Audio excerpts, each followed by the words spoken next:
코로나19 발언을 놓고 미중 간의 갈등이 고조되고 있습니다. 트럼프 대통령은 코로나19는 중국 책임이라면서 추가 관세까지 거론하고 있고 중국은 증거가 없다면서 미국을 맹비난하고 있습니다. 미중 간의 갈등으로 우리 경제에도 큰 영향을 받을 것으로 보이는데요. 미중 갈등 내용 자세히 알아보겠습니다. 한국국제통상학회 회장을 지내신 광노성 동국대 국제통상학부 교수 모셨습니다. 교수님 어서 오십시오. 네, 안녕하세요. 네. 자, 코로나19가 어디서 발언됐느냐? 중국 우한 실험실이다. 트럼프 대통령과 폼페이오 국무장관이 증거가 있다고 그러는데 교수님 뭐 증거가 있을까요? 근데 이제 이게 과학자하고 정치가들 얘기하는 거 좀 구분을 해볼 필요가 있는데 네. 그 파우치 CDC 네. 본부장은 그 증거 없다고 그랬어요. 발표하고 난 다음에 파우치가 보고도 안 했는데 트럼프 대통령 트럼프가 어디서 증거를 그냥 한 거예요. 이게 이제 순수하게 정치 전략적인 어떤 의미가 충분히 있는 것 같고요. 그때 일국의 대통령이 그렇게 증거 없이 근데 얘기할 수 이제 있을까요? 거기는 대통령 측은 좀 이상하죠. 뭐 그냥 네. 블러핑도 많이 네, 하고 네. 대통령 기존의 어떤 미국적 리더십, 네. 세계 리더십으로서의 발언에 정상적인 발언은 네. 아닌 이야기를 많이 하니까. 네. 그런 그러면 생각이 드네요. 증거가 그래도 곧 내놓는다고는 했지 않습니까? 그리고 폼페이오 국무장관도 뭐 결정적인 건 아니지만 방대한 증거가 있다. Yes, considerably라는 예. 표현을 써서 아주 방대한 증거, 예, 예. 상당한 증거가 있다라는 표현을 썼는데요. 네. 폼페이오는 트럼프의 도구라고 그러잖아요. 네. 그럴 정도로 사실 정치 쪽에서 같은 쪽에서 가는 사람이고 다 차기 네. 대선을 노리는 사람이니까. 네, 네. 근데 보면 이게 이제 미국의 대응 실패 책임 때문에 미국이 지금 한 118만 명 확진자가 그렇고 사망이 7만 명 가까이 되지 넘었죠. 않습니까? 7만 명. 이건 네. 세계 최대 확진자와 사망률을 갖고 있는 게 이제 미국인데 그게 이제 11월에 다가온 대선이 있단 말이죠. 네. 그러면 지금 저 투표율 조사에서 보더라도 코로나 대응 실패 때문에 미국이 엄청나게 저 지지율이 떨어지고 있단 네. 말이죠. 그래서 이 책임 전가가 주된 목적이 아닌가.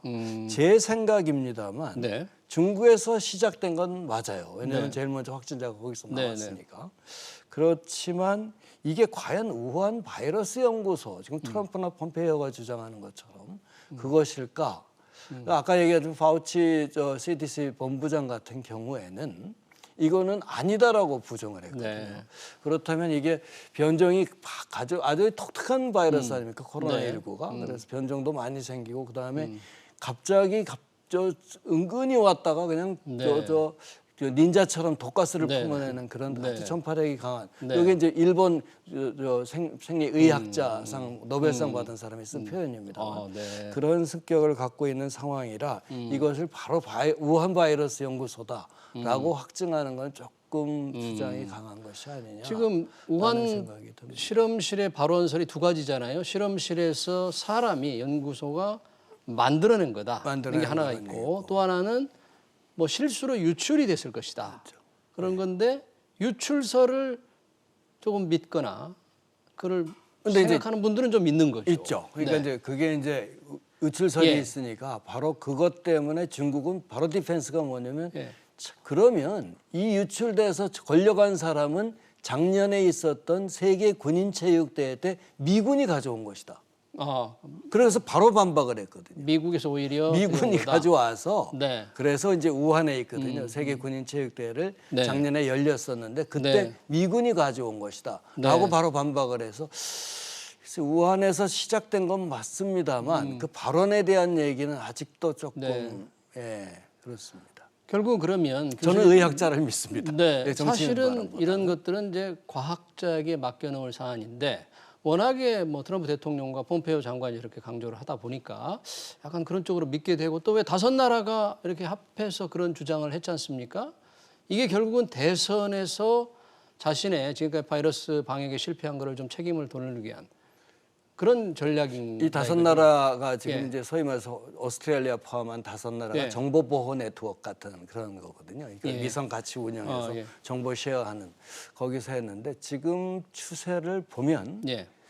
그 5나라 이외에도 영국하고 독일이 갑자기 또 늘어나고 있지 않습니까? 독일 또 프랑스 가담했죠. 예. 그래서 유럽 쪽하고 미국이 다시 한번 재결합을 해서 네. 중국 공격하기, 그러니까 중국 때리기가 시작되고 있는 그런 상황으로 예. 시작되고 있는 것 같습니다. 지금 그러면 미중 간의 지금 이 서로 갈등이 상당히 심상치가 않은데 지난번에 이제 1차 무역 합의 지난 1월에 어렵게 합의를 했지 않습니까? 거의 1년 반 걸렸어요. 네. 그리고 이제 두 번째 협의를 해야 될 걸 앞두고 있는데 결국은 1차 무역 합의도 이러다가는 깨지는 거 아닐까요? 지금 중국이 사조기로 한 게 아직 다 이행이 안 된 거죠? 이게 이제 1, 2월 달까지 하고 좀 다른 상황이 3월 달에 전개가 예. 됐는데 1차 합의가 1월 말에 이루어졌을 때 예. 향후 2년에 걸쳐서 농산물을 포함해서 중국, 미국산 제품을 네. 2천억 달러를 구매해 주겠다. 2년간에 걸쳐서 2천억 그래서 달러. 이제 1, 네. 2월 달에는 잘 이행을 했어요. 네. 그러다가 3월 들어서 10분의 1로 떨어졌습니다. 네.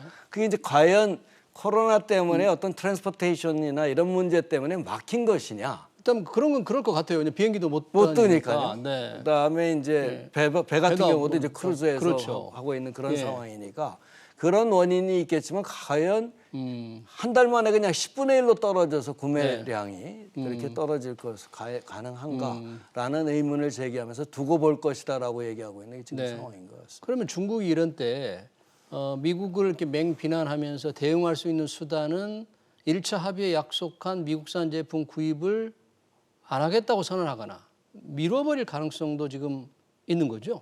그렇게 하면 싸움이 이제 되는 거 아니에요? 그러니까 이제 중국이 지금 예. 코로나 대응을 초기에 잘했기 때문에 네. 비록 발언은 거기서 됐을지 예. 시작은 거기서 됐을지 네. 모른다 하더라도 지금 엄청난 자부심을 갖고 있고 세계 코로나 방역에 지원을 해주겠다고 나서고 있는 상황이거든요. 중국이. 네. 그런 측면에서 중국의 자존심이 지금 엄청나게 강해진 상황이라 네. 중국이 이행을 안 할 가능성도 사실은 저는 있다고 봅니다.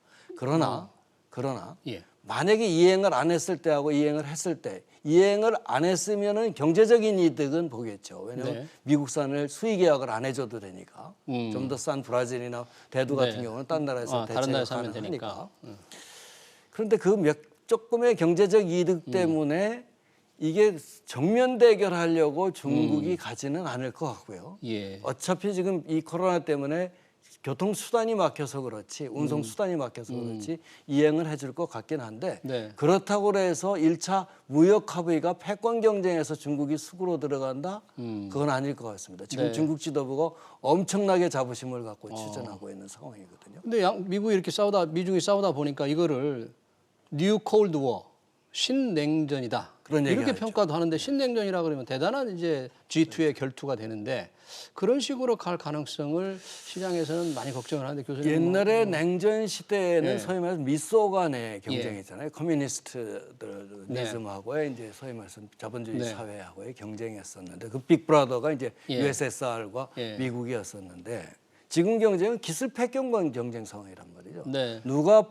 원폴라 게임이 아니기 때문에 네, 이런 네. 상황 속에서 이것은 옛날의 냉전과는 전혀 다른 방향으로 진행되는 냉전이 아니냐. 예. 특히 코로나가 하면서 이제는 코로나 발원진이 누구 네. 하나를 스케이프고트를 하나 희생양을 만들어 줘야 자기가 위상이 있을 테니까 그럼 중국은 미국을 희생양으로 안 쓰겠느냐 이거죠. 네. 이런 상태에서. 그렇다면 결국은 어떻게 되냐면 양국이 또 끝까지 대립 상황으로 나가게 될 가능성이 크다. 특히 어제 기업 측에서는 지금 카참이라고 이제 예.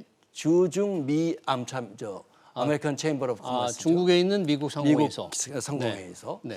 거기에서 기업인들에 대한 조사를 해봐도 예. 코로나19가 있어서 그러면 미국으로 지금 트럼프가 원하는 것처럼 옮기겠느냐 이것 때문에 그랬더니 70% I will stay. 그러니까 중국에 있는 생산 공장을 미국으로 가겠느냐? 예. 70%는 중국에 그냥 있겠다. 있겠다라고 얘기하고요. 근데 전문가들은 이번 기회에 그 중국을 중심으로 한 이 서플라이 체인 공급 체계에 뭔가 변화를 일으켜야 이게 되겠다. 이제 트럼프가 어제 발언한 게 바로 그거죠. 의존도를 낮추겠다. 뭐 이러는데. 일명 경제 동맹 같은 거를 동맹 네트워크를 경제 번영 네트워크에 정확하게 얘기하면 이코노믹 프로스페리티 네트워크를 네. 중국을 제외시켜서 네네. 세계 공장에서 글로벌 밸류 체인의 중심을 해서 중국을 빼고 네. 일본, 한국, 한국도 베트남 들어가고. 예. 여기 세 개국을 중심으로 해서 여기 네. 다 이제 중국 뭐 할 대만도 수가 있으니까. 하겠다. 중국이 싫어하는 대만은 이제 나라도. 정치적으로 이제 정치적으로. 자기적으로 네. 빼들고 그렇게 해서 이 경제 번영 네트워크를 막혀서 완전히 글로벌 밸류체인에서 중국을 네. 배제하겠다는 전략이거든요. 그렇게 그 전략 했는데, 방법으로 네. 대만의 과거의 수교를 다시 추진을 하고 네. 그다음에 이제 중국에서 있다가 그 싫어하지만 돌아올 경우에는 세제 혜택을 세제 혜택. 1조 달러까지 주겠다. 아, 1조 달러. 라는 주겠다. 엄청난 규모의 지금 하고 있는 게 이제 엊그제 발표된 네. 계획인데 요 계획은 사실 핏 나바로의 작품 같습니다. 나바로. 네. 아주 중국의 가장 엔티죠. 아주 나바로. 거기는 네. 뭐 네. 그런데 힐드바이 뭐 정작 거죠. 중국에 진출한 미국 기업들의 70%는 미국으로 가기가 어렵다. 네, 싫어하고요. 그다음에 한 가지 더 중요한 사실이 있는데 이번에 이제 화웨이를 5G에서 배제를 시켰잖아요. 네, 네. 근데 글로벌 스탠다드 경쟁이 이게 굉장히 중요한데. 그렇죠. 소위 말해서 인터넷 하면 인터넷 프로토콜이 있어서 거기에 따라서 산업이 이제 이렇게 네. 확장돼 가는 건데 이 화웨이와의 거래를 미국 기업을 일체 중단을 시켜버리니까 네. 이게 미국에 있는 IT 기업들이 글로벌 스탠다드에서 밀려나는 거예요. 아, 정작 피해를 자국 미국 기업이 보게 그러니까 이제 되는군요. 제일 중요한 네. 5G가 바로 미국의 미래의 패권이다. 기술 패권의 중심이 그거다라고 그랬더니 네. 미국 기업이 물려가는 선생이 최근에 나오거든요. 네. 결국 이렇게 된다면 미국 기업은 아까 저 주중 미 네. 기업들 회의 상공회의소가 얘기한 것처럼 네. 미국 기업들의 타격들은 엄청나게 있을 것 같은. 네. 그래서 이게 이제 정치적인 어떤 경제 동맹 네트워크이다 이런 걸 만든다는 그런 목적 이외에 과연 기업들의 저항은 굉장히 클 것이다라는 생각이 듭니다. 아, 미국 기업들의 저항. 그런데 트럼프 대통령은 중국이 지금 굴기를 해서 G2라고는 하지만 기술 패권국이 되는 건 도저히 볼 수 없다. 그거는 절대 양보를 못한다. 이런 입장이지 않습니까? 그것 때문에 하는 거죠. 예. 그런데 이제 중국을 깐보기에는 네. 중국이 너무 덩치가 커졌어요. 네, 네. 옛날에 압도적인 미국이 1위를 될 때는 2차 세계대전 이후지 않습니까? 네, 바로 그렇죠. 미국 한 나라가 전 세계 GDP의 반을 쥐고 있었으니까. 네. 그러다가 지금 내려온 게 미국이 전 세계 GDP의 4분의 1이란 말이죠. 네, 네. 근데 중국은 갑자기 20년 만에 전 세계 미국의 반을 따라서 넘어졌지 그렇죠. 않습니까? 네. 이게 이 빠른 속도로 따라오는 중국, 그다음에 14억이라는 인구, 네. 이걸 지금 그렇게 무시하면서 일방적으로 치기에는 너무 늦지 않았는가 하는 생각. 그러다 보니까 사실 코로나19 전에만 해도 글로벌 자본시장의 최대 관심사는 미중의 사실 무역 협의였지 않습니까? 요즘에도 약간의 지금 서로 갈등이 된다고 그러니까 시장이 좀 출렁거리거든요. 규모가 크죠. 네, 워낙에 민감하게 자본시장이 지금 왜냐면요. 반응하는 것 같아요. 미 세계 월드 자본 시장이 예. 뭐 스탁 마켓이나 예. 뭐 선물 시장이나 아니면 예. 뭐 저 펀드 시장도 마찬가지입니다만 큰 손은 월가란 말이죠. 예. 근데 실제로 이 큰 손의 자본을 가지고 움직일 수 있는 큰 손은 옛날에 연기금처럼 인스티튜셔널 뱅커들이 저 기관 투자자들이 아니거든요. 네. 지금은 누구냐면 중국이 갖고 있는 외환 보유고로 움직이는 중국 저 투자 회사가 네. 쥐고 있는 이런 상황이기 예. 때문에 그렇게 양장사자의 만약에 붙더니 현상이 나타나면 예전처럼 무슨 뭐 일방적으로 미국이 네. 때렸기 때문에 중국만 주식만 네. 내려가고 미국은 괜찮고 예. 이게 아니라 같이 그냥 예. 내려가는 그런 상황이 보이게 되는 현상인 것 같습니다. 일각에서는 뭐 중국이 이제 왜 미국 국채를 제일 많이 가지고 있잖아요. 국채를 갚아버리지 말자. 뭐 그런 얘기까지 한다 그래요. 사실 뭐 상식적으로 말이 안 될 것 같은데. 더 안 좋은 거는 이제 팔아버리자. 중국에서 팔면 뭐 아주 그럼 금리가 과장창 이제 현금 금리가 풀려나가니까 오르니까 난리가 되겠지만 가격 떨어지고 그러죠. 만약에 양쪽이 이렇게 싸우게 되면 우리 기업들도 뭐 워낙에 영향을 받을 수밖에 없는데 그렇지 않아도 코로나19로 지금 어려운데 상당히 한국에도 타격이 좀 크지 않겠습니까? 이게 이제 참 한국 경제의 결정적인 약점인데요. 네. 한국 경제가 전 세계 우리 GDP의 70%를 대외에서 네. 벌어들여서 네. 사는 경제잖아요. 예. 10만 평방제곱킬로미터라고 그러지만 사실 65% 산지하고 하천용지 빼놓으면 15%에서 5,200만이 먹고 사는 게 이게 네. 한국 경제인데 네, 네. 그렇다고 자원이 있는 것도 아니고. 근데 이제 이런 대외 의존이 심한 세계에서 1위 가는 대외 의존 네. 국가임에도 불구하고 예. 그때 미중 의존도가 거의 40%거든요. 네, 그렇죠. 홍콩까지 합치면 예. 진짜 뭐 40% 가장 큰 되니까. 시장이기 때문에. 네. 그렇다면 우리의 반은 소득의 70%를 대외에서 의존하는데 그것의 예. 반을 미중에 의존하니까 이 둘이 싸워버리면 네. 지금 옛날에는 안미 경중이라고 네. 안보는 미국한테 의존하고 중국하고 이제 경제는 네. 교류를 해서 벌자. 네. 이것이 이제 중국처럼 이코노믹 프로스페리티 네트워크가 하면 우리가 경제마저도 미국 쪽으로 이제 강요당하는 네. 한쪽으로 편들어야 되는 이런 상황이 곧 올 것 같으니까 그러니까 이제 고래 싸움에 뭐 새우등 터지는 거죠. 이게 이제 이러면. 조그만 소국 경제의 네. 한계란 말이죠. 네, 네. 바로 이제 이런 측면에서 구체적으로 이런 상황을 어떻게 헤쳐가느냐. 그러니까 아무래도 재계에서 걱정이 지금 클 겁니다. 글쎄요. 예, 이걸 지금 설마 소위 말해서 서희애 같은 어떤 상황 변동에 따른 지혜가 없으면 발휘를 네. 하지 않으면 네. 한국 경제는 조금 네. 충격이 클 것 같습니다. 양쪽에 그러면 합의를 이룰 수 있는 무슨 계기 같은 게 이렇게 있을 수 있을까요? 한번 짧게 말씀해 주세요. 당분간은 없고요. 이번 11월에 대선이겠죠. 대선까지는 그러면 근데 대선이 있다고 해서 전후에 네. 소위 말해서 트럼프가 중국을 압도하는 모습을 보여서 이제 소위 말해서 네. 할 그 기회가 한 번은 있을 것 같고 네. 그러나 이후에 누가 당선이 되든 민주당이 당선되든 아니면 트럼프가 네. 당선 이게 이제 중국의 압박에 대한 것은 바이파티즌 이슈로 초당적인 초당적으로 이슈로 서로 하니까. 서로 네. 막 하는 네. 그런 상황이라 이게 계기는 대선이 때 네. 그 끝났다고 그래서 패권 경쟁이 끝날 것 같지는 않습니다. 알겠습니다. 미중 간의 갈등 지금까지 광노성 동국대 국제통상학부 교수와 함께했습니다. 교수님 고맙습니다. 네. 고맙습니다.